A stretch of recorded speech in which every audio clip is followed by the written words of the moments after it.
Communicating price increases to existing customers is quite a complex thing. You have a history with this customer, you want them to stay. You also need your business to continue running. So maybe this price increase is very important for the long-term sustainability of your business. And it's always quite a complex thing to explain to someone that something that they're used to, maybe they've been paying this pricing for quite a long time, it's going to change. And so today we're going to be looking at 3 examples of communicating a price increase via email to existing customers and break down what's good about them, what's bad about them, and what they maybe could have changed for a better outcome. It's 3 very different brands and product type examples. So really we're just going to be focusing on the communication in the emails. Okay, so we have 3 examples from 3 very different products and companies. Let's dive into the first one, which is from Who Gives a Crap. So great name. This is a toilet paper subscription. I am a customer, so starts with "Hi Kayla," that's me. Let's read through it together. Simon here, co-founder and CEO of Who Gives a Crap. I normally leave the email writing to our copywriters, but today's not really the time for jokes. Don't worry, I'm sure our next email will be full of them. First of all, I want to say thank you. That is great. As a subscriber, you're a huge part of why we're able to donate 50% of our profits. To date, we've raised over 20 million and helped change many lives for the better, none of which would be possible without you. Unfortunately, our donations aren't the only thing that's increased in the past few years. Costs across our supply chain have also gone up, and ultimately this means we have to update our prices. Let's break down this intro first. So we have a personalized hello from the CEO. Most likely this was not written by the CEO, but this is a tactic that they're using to show that they see this email as a significant piece of communication that deserves this level of attention and care. They then start off by saying thank you, which is great. They're acknowledging that you're an existing customer, that you have been around for a while potentially, that you play a part in the business. And part of their brand is that they donate 50% of their profits. They have done that since the beginning. It's very well known about them. And they've shown how much they've actually been able to donate. And they're building this, you're a part of it. You have contributed to this. The money that you give us is not just to pay for your toilet paper subscription. It is also to go towards this $20 million. The next part is where it gets really interesting because it's the exact opposite of the advice that I usually give. However, in this context, I agree with it. So usually I tell business owners, do not use your costs to justify your price because the cost to your business is not your customer's issue. It's not their worry. And you should be leading with value propositions and what they're going to get out of it rather than what it costs you to do. In this example where you are communicating a price increase, and this is an existing customer who's been paying a certain price for a set amount of time, it's actually quite normal to say every financial year, every calendar year, every set period, we increase our prices by a certain percentage to match the cost of living, the cost of doing business, and that kind of thing, because it's usually quite a small increase if that's the case. And it's kind of expected. Everybody knows that over time, prices increase. And so they've already been sold on your value proposition. They've stuck around as a customer. And this price increase is not that unexpected. Maybe the timing of it is unexpected, but the fact that costs go up over time is not unexpected. Let's get to the next part of the email. Here's what this means for your subscription starting 6th of August, 2026. Old price, new price. Goes from $60 to $63.50. I'm in Australia, so tax is included in this. We're not making any changes to the product you know and love, just increasing prices by a few dollars. While these things aren't easy, as always, this decision was guided by our mission to ensure everyone has access to clean water and a toilet and providing the best possible support to our non-profit partners. I hope you'll hang around as we raise the next 20 million together. Thanks for sticking with us, Simon. P.S. You might want to move your next order forward to take advantage of our current pricing. Just don't tell the numbers crunchers I said anything. A cute sign off. Let's break down this as well.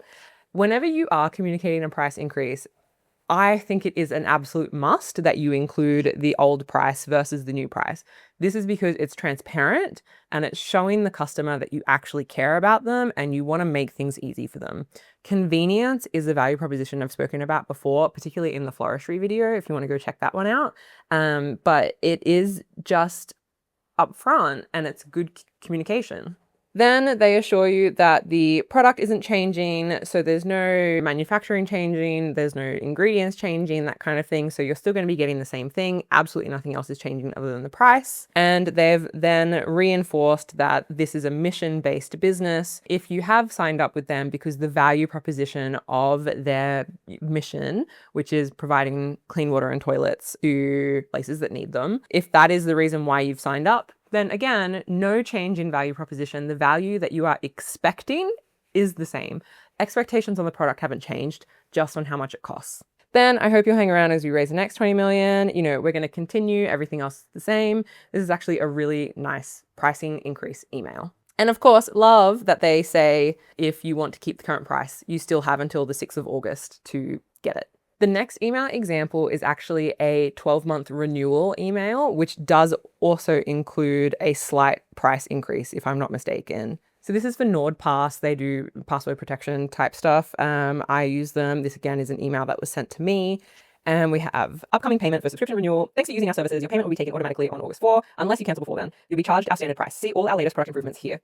Your subscription includes NordPass Premium, item, renewal price, tax, cost. Your current subscription term ends on August 18, 2026. Stay safe, the Nord team. There's a lot of good stuff in here, and there's a lot of, they've just missed the mark in here. The first one is that they say you can cancel before then, but they do not provide the convenience of a link or a guide on if you do want to cancel, we understand. Here is the process that you need to go through to do that.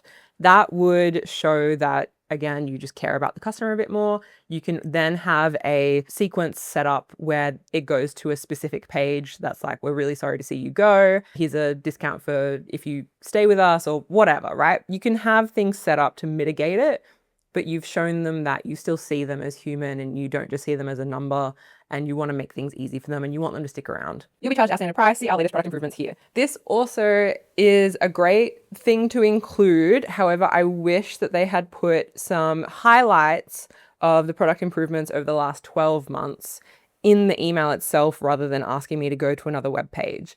This is something that I understand is hard to do because this is obviously an automated email that goes out according to your subscription date. It is not an email that they are writing every month and scheduling every month for people who are canceling that month or whatever. So keeping this up to date would be difficult, but they could do it on like a 3-month basis where they just look at the biggest, most impactful releases of the past 12 months and say like, since you last renewed or since you joined, here are some of the highlights. If you want to see the whole thing, click here for all of it.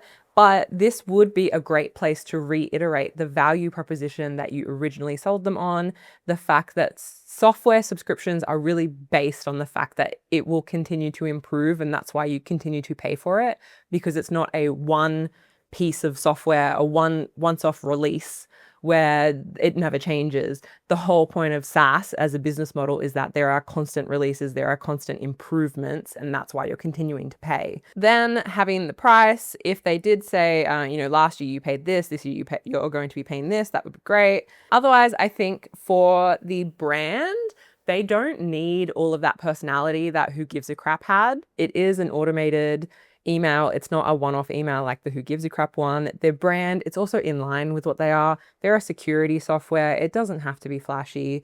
One last thing is that they do eventually put in like, here's how you can cancel. However, as we can see, this is smaller text and it would be nice just to include it up here. There's also a bit of confidence that goes in that, where it's like, you can cancel if you want, but we know that you don't want to because this is such a great product. So let's make it really easy for you. Very similar in emails generally. You always have to have an unsubscribe link, and quite a lot of email like thought leaders say like, you should put it up front. You should put it at the very top of the email because no one will ever click it, because you want them to know that you're confident that you have the best email that they would never want to unsubscribe from. Onto our last example. And this one actually originated from a friend of mine, Carolyn. She is from Little Village Creative, a very good agency for brand and positioning and creative type stuff. So if you're looking for an agency, please go check them out. So she posted on LinkedIn saying that she got an email from Harvest this week saying that from August, our annual plan would be increasing more than 10 times what we currently pay, presumably for a bunch of AI features we never asked for. And then I reached out to her and I said, can you please send me the email? And she did. So thank you, Carolyn, for forwarding me this. This one's quite a long one and there's a lot in here. So let's get into it. First of all, dear customer, let's pull in a personalization tag, please, especially when you're doing something like a 10 times increase. Let's quickly check what the other emails did. There is no Dear Kayla on Nord account. I think that's fine.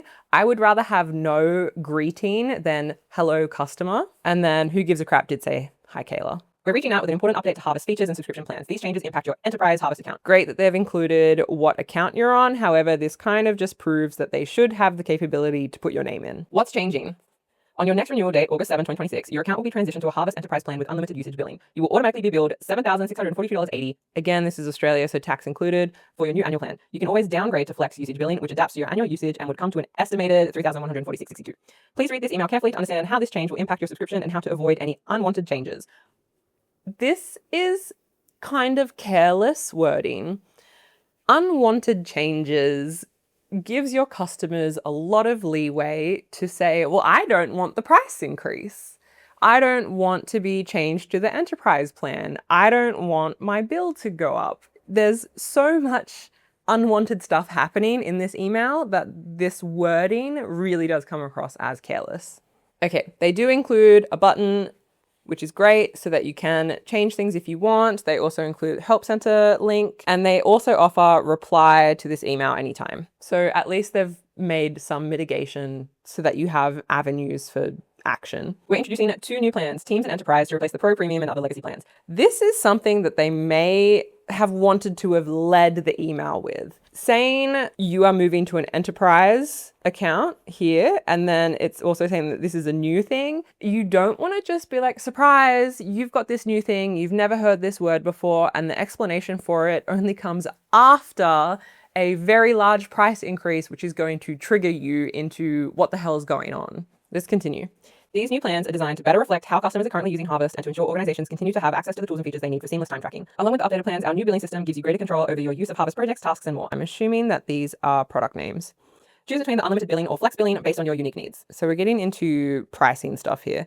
Maximum flexibility. With flex billing, you pay for your actual account usage during the previous billing period, meaning your annual payment will vary over time. Each resource is priced in fixed tiers based on your usage ranges. So this is known as only pay for what you use. This is really popular in some types of SaaS businesses where it's usage-based, but you're not on a fixed subscription and you only pay for what you use. Predictable payments. With unlimited billing, you'll always pay the same annual amount each period. They could have put some more information here about what is included in that, but there are some businesses where their usage might fluctuate quite a lot, but they would prefer predictable payments for cash flow and forecasting purposes. So they're giving you 2 options here, which is actually quite nice from a pricing strategy perspective. You can read more about how we calculate the pricing for flex billing and unlimited billing in this article. Nice of them to include a link. Action required. Review your new enterprise account to avoid unexpected charges. Once again, this whole email is unexpected, so let's not use that word. You can change to flex billing, downgrade your plan, adjust your seats, or cancel your account anytime before your renewal date on August 7. If you don't take action, your new plan will take effect on your renewal date and you'll be automatically billed $7,642, which includes the base price of your enterprise plan and unlimited usage. There's a whole movement around do nothing, and that's considered consent, or that's considered you have to opt out rather than opting in. I think in this instance, I understand that it probably would be very difficult for a company like Harvest to one-on-one check in with all their customers. It does really come across as a self-serve type platform. So they might not have the customer success team size big enough to actually do that. However, there is a growing movement against opting out being the default and saying that, oh, well, if you do nothing, you've opted in. This goes with like a larger consent conversation that's happening in the wider culture, but it then puts the onus on the customer to be responsible for not getting ripped off. If you have any questions or need assistance, please don't hesitate to reply. Again, it's nice that they are giving a lot of options for contacting them. However, that kind of goes along with the maybe they should do a more proactive thing. I also think for how much information is in this email, they should have sent it a lot earlier. This is a price increase where you would want to communicate, 1, a pricing change is coming. 2, it is going to be in the format of the tiers and the packages. We have redone our offering and we've done it for you so that it makes more sense or that it's easier for you to forecast or whatever your reasoning is.